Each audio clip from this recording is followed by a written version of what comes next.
नमस्कार दोस्तों, स्वागत है आपका अनुपम आईएएस एकेडमी पर। प्रीलिम्स टारगेट बैच में आज हम देखेंगे संविधान सभा की प्रमुख समितियों के विषय में। जिन समितियों से संबंधित प्रश्न बार बार परीक्षाओं में पूछे जाते हैं, हम उन समितियों को देखेंगे। कौन कौन से सदस्य इनके हैं, उन सबके विषय में हम देखेंगे। तो मैं अनुपम तिवारी स्वागत करता हूं आपका अपने इस YouTube चैनल पर, जहां हम प्रीलिम्स को टारगेट करके उन टॉपिक्स को देख रहे हैं जहां से सबसे ज्यादा प्रश्न प्रीलिम्स में पूछे जाते हैं। वीडियो को पूरा देखिएगा, तभी आप इसका पूरा लाभ उठा पाएंगे। संविधान सभा में जैसे हमने पीछे बात की है कि 8 प्रमुख समितियां हमको मिलती हैं। इन 8 प्रमुख समितियों के अध्यक्ष कौन है, यह हमको ध्यान रखना होगा। सबसे पहले हम देखेंगे जवाहरलाल नेहरू को। जवाहरलाल नेहरू के अंतर्गत संघ शक्ति समिति और संघीय संविधान समिति हमें मिलती है। दूसरा राजेंद्र प्रसाद, इनके अंतर्गत हम देखेंगे तो जो संचालन समिति है वह हमको मिलती है।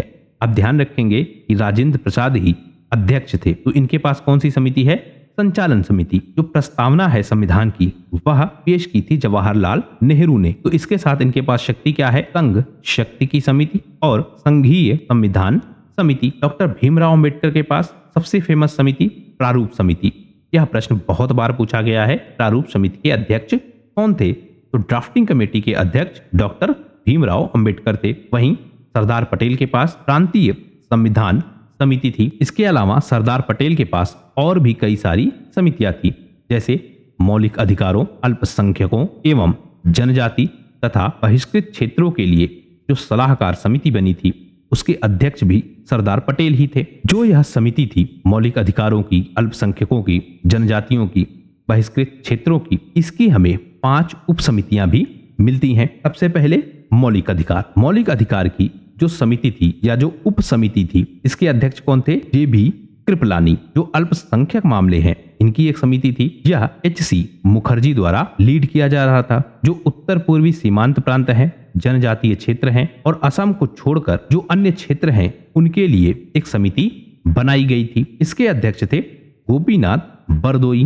जो छोड़े गए क्षेत्र हैं, अभी जिसको हमने यहाँ पे देखा कि कुछ क्षेत्रों को छोड़ा गया है, तो वह छोड़े गए क्षेत्र, उनके अध्यक्ष कौन है, AV ठक्कर।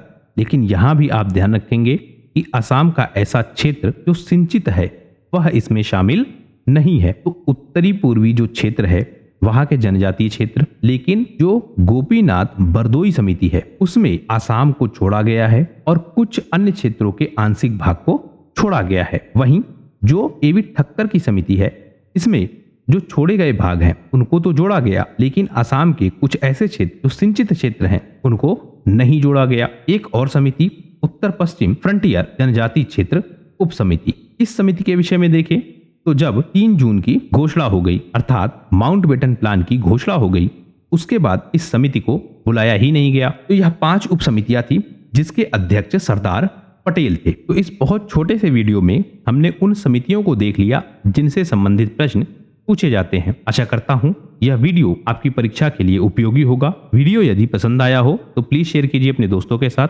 सब्सक्राइब कीजिए इस चैनल को। आपका हमसे जुड़ने के लिए बहुत बहुत धन्यवाद। आपका दिन शुभ हो।